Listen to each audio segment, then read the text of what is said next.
Ladies and gentlemen, Mr. Thompson will not speak to you tonight. His time is up. For years you've asked, who is John Galt? You've asked that question in despair and resignation as factories closed, goods became scarce, jobs disappeared. Your lives are becoming more difficult as the life force of your world is draining away. You have asked that question without expecting an answer. I'm here to answer it. This is John Galt speaking. Mr. Thompson won't tell you the truth about the crisis in your world. I will. Have you noticed that as everything around you seems to decline, one thing still grows? It is the power of your rulers. None of their plans and directives have solved your problems or made your life better. The only result has been their increased control over you at the cost of your freedom. Do you know why? You gave them the power. They called for your sacrifice, and you thought it was noble. They said if you worked for yourself and your family, that you were selfish and uncaring, and they made you feel ashamed. They denounced the leaders of industry as greedy exploiters, the Ellis Wyatts, the Hank Reardons, and again, you agreed. And then you ask, why did they and others like them disappear? I took them from you. Their achievements flowed from their creative minds. Once they understood that the attempt to control their work was an attempt to control their minds, they left.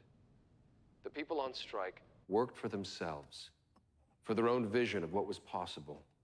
When they recognized the honor they deserved, they rebelled against the guilt you wanted them to feel for their success. You counted on them to keep producing, to keep thinking, even as you denounced them as selfish.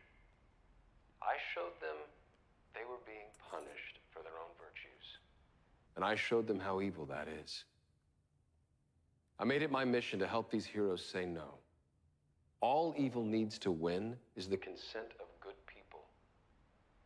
They have joined me to freely produce, trade, cooperate, and compete in a place where the rights of all are protected. Do not try to find us. Do not try to bargain for our return. Get out of our way. To everyone within the range of my voice, you now have a choice to make. If you decide to support the notion of sacrifice enforced by the state, your game is up. Your world is in a downward spiral, and you will ride it down to destruction. But if you share the values of our strike, if you believe that your life is a sacred possession for you to make the most of, if you want to live by the judgment of your own mind, not edicts from the state, then follow our lead. Do not support your own oppressors. Stop letting the system exploit you. Form your own communities on the frontiers of your crumbling world. Your rulers hold you by your endurance to carry the burdens they impose, by your generosity when you hear cries of despair, and above all, by your innocence which cannot grasp the depths of their evil. The world you are living in is the world they wanted. Leave them to it. Those who have left you are eager to build a better world, a world of freedom and opportunity, a world based on mutual respect. In that world, you will rise in the morning with the spirit you knew in childhood, the spirit of eagerness and adventure, and the confidence that the world is what it is and is there for you to discover. In that world, you will not receive alms, nor pity, nor forgiveness of sins, but honor, respect, and justice. Don't let the fire go out spark by irreplaceable spark in confusion and despair. Be sure of your path. The world you desire can be won. It exists. It is real. It is possible. It is yours.